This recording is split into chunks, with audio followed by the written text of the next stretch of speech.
Ok. On est parti. Salut Maëva, Salut Barbara, ça va? ça va très bien. Bah, écoute, merci beaucoup pour cet épisode un peu spontané. En effet, ça s'est J'étais un fait petit peu, en va-vite. ouais, j'étais un petit peu à la bourre sur cet épisode-là et puis je t'ai contacté très très vite et je me dis bah écoute, je suis dispo donc c'est top. C'est ça. Voilà, on va parler un petit peu aujourd'hui de ton parcours, de toi en tant que femme, de toi en tant que maman et de toi en tant qu'influenceuse. Multi, Si on peut dire influenceuse, hein. Je Oui, ne me ouais, considère ouais, pas du mais tout comme ça, mais j'ai une super communauté en effet. ouais, ouais, ouais, c'est en tout cas une micro-influenceuse, donc C'est ça. c'est chouette qui grandit au fur et à mesure. Ouais, Donc, ouais, ouais. donc là, vas-y, je t'écoute. Qui tu es? Alors, je suis Maëva, Mhm. maman de Marceau, qui a 11 mois dimanche, qui est né le 22 janvier 2019. J'ai 31 ans. Je suis mariée à Tony depuis juin 2017. Nous sommes un couple, on va dire bulldozer, qui vivons à 1000 à l'heure. Euh, Pourquoi 1000 à l'heure? Pourquoi 1000 à l'heure? Parce qu'on n'arrive pas à rester en place. On est un couple qui adorons les voyages. On voyage à peu près 4 fois par an à l'étranger. On s'est toujours dit qu'avec notre famille ou sans notre famille, ça serait comme ça. On a la chance d'avoir Marceau maintenant. Il en est rendu à son 3e voyage parce qu'on part dans une semaine en Guadeloupe avec lui. Donc voilà, on ne s'arrêtera pas de voyager même avec nos enfants. Il va falloir qu'ils nous suivent. Donc voilà. Donc on est à bulldozer parce que voilà, notre entourage nous considère comme ça. On a un caractère assez prononcé. Quand on a des choses à dire, on les dit. Et voilà, on aime la vie, on croque la vie à pleines dents, on dévore tout ce qu'il y a à dévorer. On se dit même épicurien de la vie parce qu'au final, c'est un peu ça. Et voilà. Je suis Maëva, je suis maman de Marceau et bientôt maman d'un nouveau petit bébé qui s'est installé en septembre pour venir pour juin, pour l'été. Super, félicitations. Voilà, merci beaucoup. C'est la grande surprise, hein, c'était pas du tout prévu au programme. On a un parcours très compliqué pour avoir des enfants. Marceau a été un bébé arc-en-ciel. Il y a eu plusieurs grossesses avant lui. Et là, ben, il y a eu Marceau et il y a eu très peu de temps et ces deux petits bébés auront même pas 1 an et demi d'écart. Et Donc, alors, on va ça, improviser. ça te fait pas trop peur? Pas Bonne, du tout. pas du Pas tout. du tout. Je prends cette nouvelle comme un cadeau de la vie qui me l'a donné pour la 2e fois. Pour moi, ce sera ma dernière grossesse. Alors, pas pour mon mari, mais pour moi, ce sera ma dernière grossesse. Pour moi, c'est trop éprouvant. C'est très psychologiquement, c'est très dur. Physiquement, c'est très dur. Alors, Voilà, j'aurai Marceau. éprouvant, mais pourquoi? Explique-moi. Alors, il faut savoir que moi, j'ai des problèmes, on va dire, au niveau de ma qualité d'ovulation. C'est-à-dire que j'ai fait des grossesses tardives, des fausses couches tardives, pardon, à répétition avant Marceau, parce qu'en gros, la nidation ne se faisait pas bien et les fœtus ne se développaient pas comme il le fallait. Donc, arrivé à 3 mois, les grossesses s'arrêtaient. Il y a eu Marceau qui est donc arrivé sans retour de couche après ma dernière fausse couche en mai 2018. Donc en fait, j'ai eu Marceau sans avoir eu mes règles, tout simplement. Donc c'est pour nous un miracle qui s'est produit parce que ce jour-là, en fait, quand j'ai su que j'étais enceinte, j'allais faire des stimulations ovariennes D'accord. pour, voilà, je commençais un protocole. Marceau a été pendant 8 semaines installé et puis j'ai fait un décollement du placenta assez prononcé où j'ai été hospitalisée une journée. Ensuite, allaitée pendant 1 mois et demi. J'ai été sous progestérone, donc les 4 premiers mois. Donc la progestérone, hein, c'est l'hormone de grossesse qui permet, souvent on dit, de féconder, on va dire, le mieux possible pendant le début de la grossesse. Pendant de 8 semaines à 17 semaines, j'étais donc alitée. L'hématome s'est résorbé, donc la grossesse s'est très bien passée. jusqu'à mes 24 semaines où je me suis mise en travail. J'ai donc fait une menace d'accouchement prématuré où j'ai été hospitalisée 3 semaines en hôpitaux niveau 3, où là, voilà, on nous a préparé au pire. Marceau était engagé, mon col était modifié. J'ai eu toutes les injections possibles pour essayer d'arrêter le travail. Ça a fonctionné, mais je suis restée alitée jusqu'au premier de l'an. Donc j'étais, je crois, à 32 semaines. D'accord. Voilà. Et puis après, à 33 semaines, je crois non, à 34 semaines, pardon. Parce que j'ai accouché de Marceau à 37 semaines pile, parce que j'ai été déclenchée. À 36 semaines et 4 jours, Marceau ne bougeait plus. Voilà. Il y avait une détresse fétale. Donc, on appelle ça la diminution des MAF. Marceau était sur le score de Manning à 6. Donc, en gros, il n'y a plus de mouvement respiratoire et plus de mouvement, on va dire, musculaire qui montre que Marceau se sent bien. Donc, son cœur battait très bien. Hein. Le reste se passait très bien, mais il y avait une détresse fétale. Donc, il fallait absolument arrêter cette grossesse. Donc, j'ai été déclenchée à 36 et 6 et j'ai accouché à 37 semaines de Marceau et tout s'est très bien passé. Okay. Voilà. Donc, très éprouvant. Exactement. Voilà. Donc, c'est pour ça que cette grossesse est pour nous un deuxième petit miracle, mais il n'y en aura pas d'autres. On va déguster celle-là. Ça se passe bien. Pour l'instant, tout se passe bien. Je suis toujours sous progestérone. Hein. Le protocole est resté pour la deuxième grossesse. J'ai été suivie, je suis rendue à catéchographie, pour voir si tout se passe bien, vu que moi, c'était des grossesses arrêtées, c'est-à-dire qu'il n'y avait pas de saignement quand je faisais mes fausses couches, pour voir vraiment si tout se passe bien. J'ai des Dopplers assez souvent. Et non, tout se passe bien, à part que je suis très malade. Mais ça montre que bébé est bien accroché. Ok. Bon, c'est top. C'est déjà ça. Ouais, c'est que du positif, que du bon. Bon, c'est chouette. Alors, avant justement de rentrer en tant que… Parce que moi, ma question principale, c'est comment de femme, tu es devenue maman, et après de maman, tu t'es vachement développée sur les réseaux sociaux, surtout sur Instagram. Donc, avant d'avoir Marceau, raconte-nous un peu ce que tu faisais. Est-ce que tu étais déjà sur Instagram? Comment c'est venu en fait tout ça? Alors, j'étais sur Instagram, j'avais un compte privé où j'ai essentiellement, d'ailleurs que j'ai toujours, hein, mais j'ai essentiellement mon réseau privé, donc que mes amis, mes cousins, mes cousines, etc. Et en fait, suite à mes fausses couches, j'ai compris qu'il y avait une incompréhension totale au niveau de mon entourage. Il y a eu une incompréhension. Comment? Il y a eu une incompréhension. Une incompréhension. C'est-à-dire que moi, j'avais une façon de vivre les choses, c'est-à-dire que pour moi, j'ai jamais caché mes fausses couches. À aucun moment, je les ai cachées aux gens. À aucun moment, j'ai caché ma tristesse, c'est-à-dire que quand je pleurais, je pleurais. Quand j'étais en colère, j'étais en colère. Et en fait, je pense que ça a été énormément jugé dans le sens où, par exemple, une fausse couche, mais tu sais, Maëva, une fausse couche, ça arrive, hein, c'est rien. Plein de femmes en font. Ma cousine en a fait 3. Moi, je connais une fille qui en a fait 20.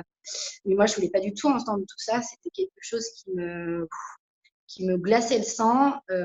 Banaliser cet épisode-là dans la vie d'une femme, c'est juste affreux quand on le vit. D'ailleurs, j'ai toujours dit à ces filles-là, à mes copines en général, ou à des amis qui m'en parlaient comme ça, comme une façon tellement banale, Normal. voilà, cet épisode-là, qu'il faut le vivre pour le croire, et il faut le vivre pour le subir. Parce que moi, ça a été vraiment subir, c'est-à-dire que la deuxième, la très tardive à 13 semaines, j'ai vraiment eu une mort intérieure, c'est-à-dire que mon corps était fini. D'ailleurs, j'ai pas eu de retour de couche. J'étais vraiment, il a fallu que je me fasse aider. Il a fallu que j'aille voir une psychologue en mort in utero.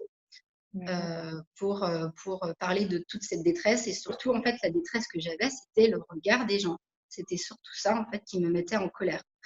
D'avoir perdu ce bébé, ça me mettait en colère, mais le discours des gens qui banalisaient mon cas me mettait encore plus dans un état de déprime, quoi. Oui. Donc, en fait, voilà, j'avais ce compte-là, je savais que je pouvais en parler nulle part. Je suis tombée enceinte de Marceau et en fait, j'ai créé le compte de Marceau pendant mon alitement, on va dire à 14, 15, 16 semaines. Voilà, j'ai eu besoin de parler de mon histoire, j'ai eu besoin de raconter ce que je vivais. Et en fait, j'ai eu des filles comme moi en fait, qui se sont reconnues dans mon profil. Et puis de fil en aiguille, il y a eu toute la grossesse qui a fait que je pense… alors je pense que maintenant on est dans une génération où on s'attache à des personnes, mais on s'attache aussi à ce qu'elles sont en train de vivre. Et je pense que moi, la communauté que j'avais à l'époque, en fait, elles avaient hâte d'avoir les épisodes du lendemain. Parce qu'en fait, il y avait tellement des choses tout le temps qu'elles s'accrochaient à Marceau comme autant qu'à moi. Et voilà. Donc, en fait, voilà, c'est devenu un journal ouvert. Et puis, Marceau est né. Et puis, ma communauté a aussi changé. C'est-à-dire qu'il y en a qui sont partis, d'autres qui sont restés et d'autres qui sont arrivés. Et là, en fait, j'ai eu, on va dire, une explosion d'abonnés vers juin. J'ai pas trop compris ce qui se passait parce qu'au final, j'étais vraiment un tout petit compte, alors que quand j'étais vraiment pas bien et qu'il se passait des choses un peu dramatiques dans notre vie. Et quand tout allait bien, alors moi, c'est ça que je suis contente parce qu'on voit souvent des gros comptes qui explosent quand il leur arrive des choses affreuses. Et moi, en fait, mon compte a explosé quand tout allait très bien, où on a pu rayonner de bonheur avec Marceau dans nos voyages et tout ça. Et voilà, moi, j'ai une communauté, qui n'est pas non plus oufissime, et je ne demande pas en avoir une de folie, hein, mais en tout cas, elle est très fidèle. C'est vrai que je communique énormément, je passe énormément de temps le soir. Je consacre à peu près 2 heures le soir pour répondre aux messages privés de mes abonnés. J'essaye de connaître qui elles sont. De savoir si elles ont des besoins, elles se confient comme moi je peux me confier. Donc c'est un échange vraiment, c'est vraiment top, quoi. D'accord, super. Super. Donc maintenant, et est-ce que tu t'es fait aussi des amis via le compte Insta Énormément. J'ai pu d'ailleurs participer aux Effluents 10 qui ont eu lieu en novembre. Donc c'est un événement qui rassemble les mamans du moment, petits ou gros comptes, hein. Et là, j'ai pu retrouver énormément d'Insta-copines que j'ai pu vraiment apprendre à connaître depuis 1 an.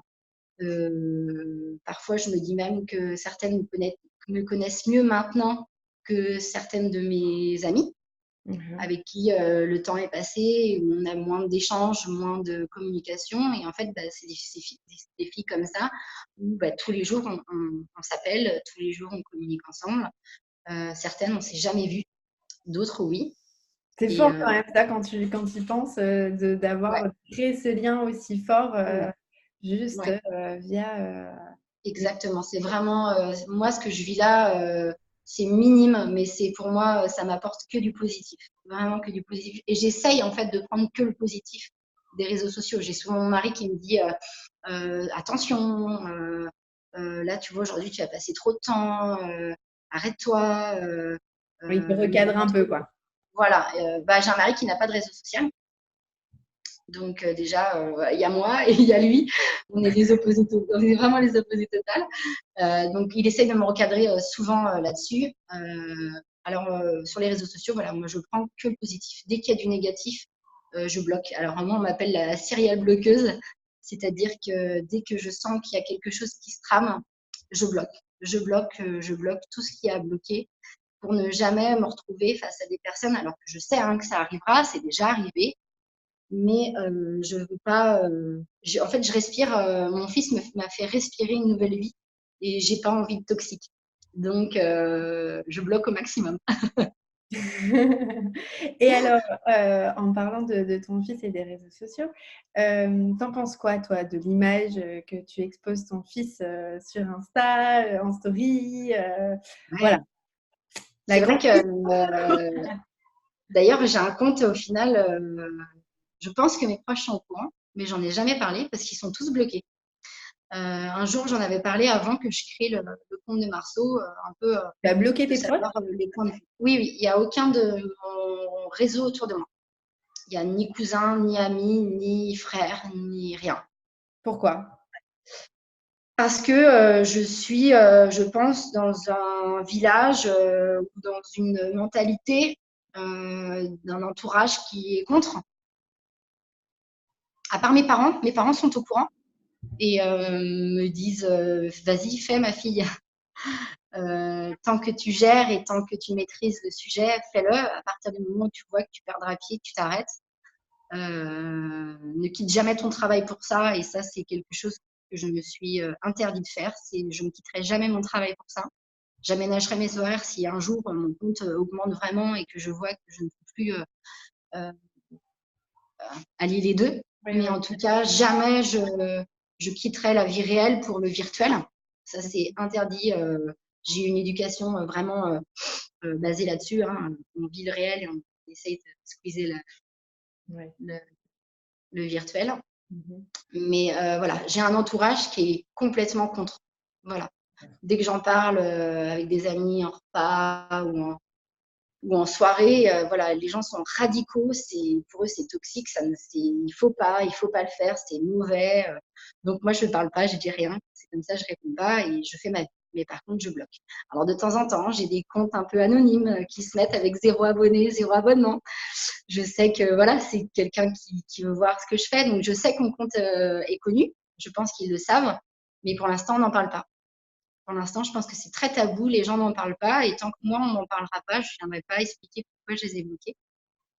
Après, moi, mon argument est que voilà, on est en 2020, bientôt. Il faut vivre avec sa génération. Marceau, pour moi, respire la vie. Je ne vois pas pourquoi je le cacherais.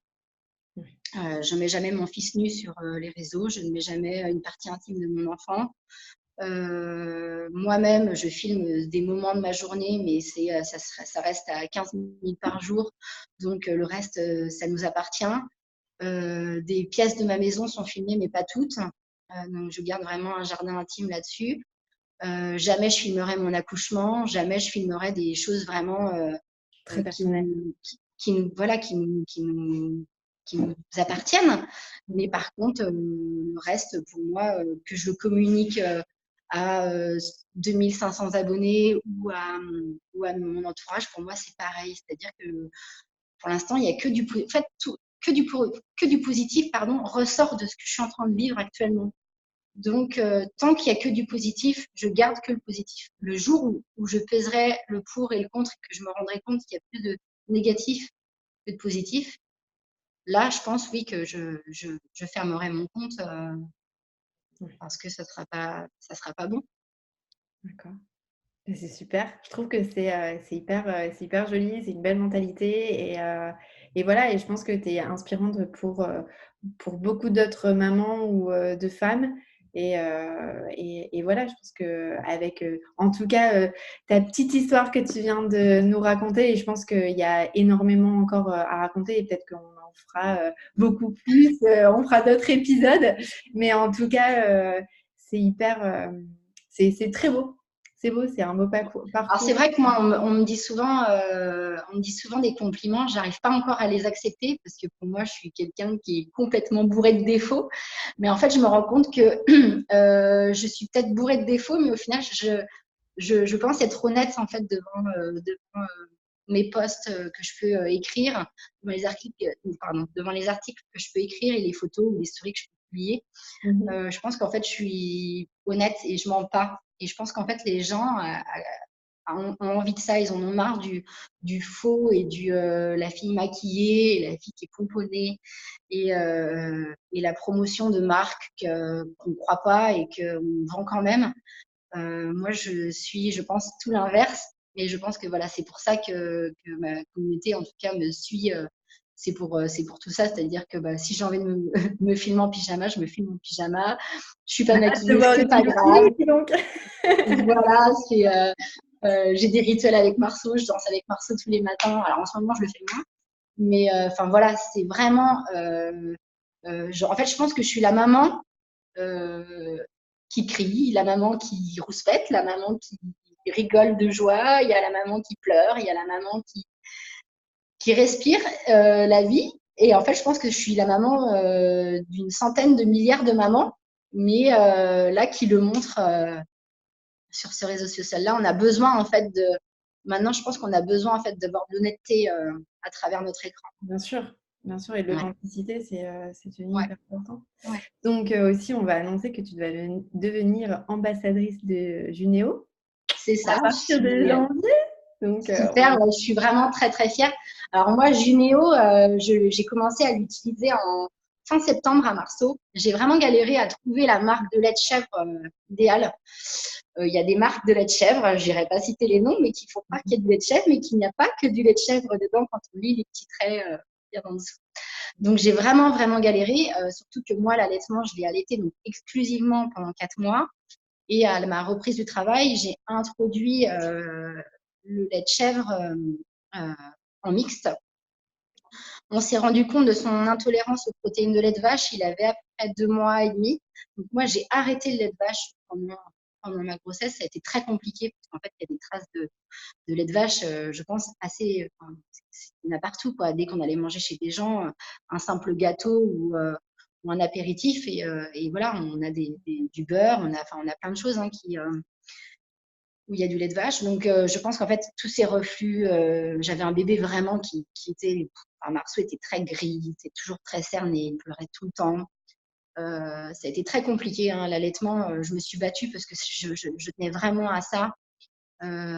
Et puis, donc, à ces 6 mois, il a arrêté l'allaitement. C'est lui qui a décidé un matin de refuser le sein. Ça a été très dur, ça a été une grosse claque. J'en ai d'ailleurs fait un article sur le sevrage de la maman allaitante. C'était, pour moi, je connaissais pas en fait. Le sevrage du bébé, je connaissais, mais le sevrage de la maman, pas du tout. Voilà, donc j'ai mis très longtemps à écrire cet article. J'ai mis, je crois, 2 mois à en parler à mes abonnées. Elles pensaient encore que j'allaitais d'ailleurs. Mais non, Marceau a pris le lait de chèvre donc, à partir de fin août, exclusivement du lait de chèvre. Et puis j'ai connu Junéo à ma boutique Biocop de ma ville. Et j'ai commencé à acheter cette marque. Et puis vous avez commencé les concours. Et là j'ai dit mais quoi Junéo est sur les réseaux sociaux. Donc voilà, j'ai commencé à communiquer avec vous. J'ai gagné un concours Junéo. Donc là j'en ai fait la promotion. Vous m'avez contacté pour moi-même faire un concours pour cette marque qui a super bien marché d'ailleurs. On a cartonné parce que en fait, je pense qu'au final, ma communauté me ressemble aussi dans les choix que je peux faire. Parce que c'est dur de promouvoir un lait infantile en 2020. C'est très dur. Il faut s'accrocher. Ouais, c'est très, très dur. Il y a beaucoup de préjugés. L'allaitement, les pro-allaitants sont très présents. Et pourtant, j'ai été une maman allaitante, hein, mais jamais je ne jugerai les décisions que chacun prend. Mais c'est très dur de promouvoir le lait infantile en France actuellement. Et vraiment, ça a super bien marché. J'ai eu beaucoup de retours. J'ai eu beaucoup de questions, beaucoup de femmes qui ne savaient pas que ça existait. Qui se sont retrouvées avec des bébés qui vomissaient beaucoup, des bébés qui avaient énormément de coliques, de bébés qui ne grossissaient pas, enfin voilà, et qui se sont dit on va essayer, on verra bien. Moi, ma pédiatre, elle me donne du Novalac, elle me donne des choses, du lait de riz ou des choses comme ça, mais on m'a jamais proposé le lait de chèvre. Oui, parce que le lait de chèvre, les pédiatres n'ont pas assez de recul, je pense, ou alors sont pas assez intéressés par le sujet. Et en fait, ils ont leur propre marque de lait infantile française, où il y a de l'argent, voilà. Et ils promouvoient que ces marques-là. Et en fait, moi, j'ai un nouveau bébé depuis septembre. C'est incroyable. Marceau ne vomit plus du tout. Marceau a une peau nickel. Il était vraiment marqué. Hein. Moi, Marceau était vraiment. On sentait qu'il était fragile, très cerné et tout. Donc, Marceau ne vomit plus. Marceau n'a plus de coliques. Marceau dort. Bon, en ce moment, il dort pas parce qu'il a ses otites, hein, mais Marceau dort. Marceau n'est plus ronchon. Enfin, voilà, on sent qu'en fait, son système digestif a approuvé le lait de chèvre. Et donc, moi, je ne cuisine pour Marceau, en tout cas, qu'au lait de chèvre ou qu'aux chèvres. C'est-à-dire que dans notre frigo, il a des yaourts au lait de chèvre que j'achète au rayon adulte. Enfin, voilà. Il a de la crème de chèvre pour quand on veut lui faire des nouilles ou quoi que ce soit pour agrémenter ses plats. Et son lait infantile Gynéo. Voilà. En tout cas, écoute, c'est bien. Je crois que ça a fait une belle explication aussi sur surtout, enfin moi qui je parle beaucoup. Hein. Oui, il n'y a pas de souci. C'est facile de faire des fois, il faut me dire Maëva, voilà, faut savoir m'arrêter. Non, mais c'est vrai que je te rejoins parce que moi aussi, voilà, je suis maman d'une petite fille de 16 mois et le jugement sur l'allaitement et les pro-allaitements, c'est venu, il y a vraiment, c'est vraiment agressif, quoi. Donc, alors que, il y a énormément de mamans qui doivent arrêter parce qu'elles retravaillent et parce que le congé maternité en France est vraiment minuscule. Ouais. Donc, il y a énormément de mamans qui arrêtent l'allaitement parce qu'elles doivent retourner travailler. Elles n'ont pas forcément envie d'arrêter l'allaitement, mais elles tentent quand même de tirer leur lait quand elles travaillent. Mais au bout d'un moment donné, c'est aussi épuisant. Moi, j'ai même pas. En fait, moi, je produisais exactement la quantité que Marceau consommait. Donc, en fait, j'ai jamais pu tirer mon lait au travail. C'était impossible. J'y arrivais pas. Donc, il a vraiment fallu que je trouve la solution du mixte très vite. Oui. Et je ne le regrette en aucun cas. Hein. Si c'était à refaire, d'ailleurs, on va sûrement me poser un jour la question quand j'aurai annoncé la grossesse du deuxième, si je vais refaire la même chose, oui. Je vais refaire la même chose, c'est-à-dire que mon bébé sera nourri exclusivement, si j'y arrive en tout cas, les 4 ou 5 premiers mois de sa vie. Et après, il passera au lait de chèvre comme son frère. Super. Voilà. Mais en tout cas, un grand merci pour ton temps et pour cette explication. Et puis, écoute, j'ai été ravie de te connaître en tout cas un peu plus. Et j'espère qu'on pourra faire d'autres épisodes parce que je sens que tu es une petite fille d'or. En tout cas, merci beaucoup. Moi, c'est fait un réel plaisir d'échanger avec toi. Voilà. Écoute, merci beaucoup et à très vite. À très vite. À bientôt, Barbara.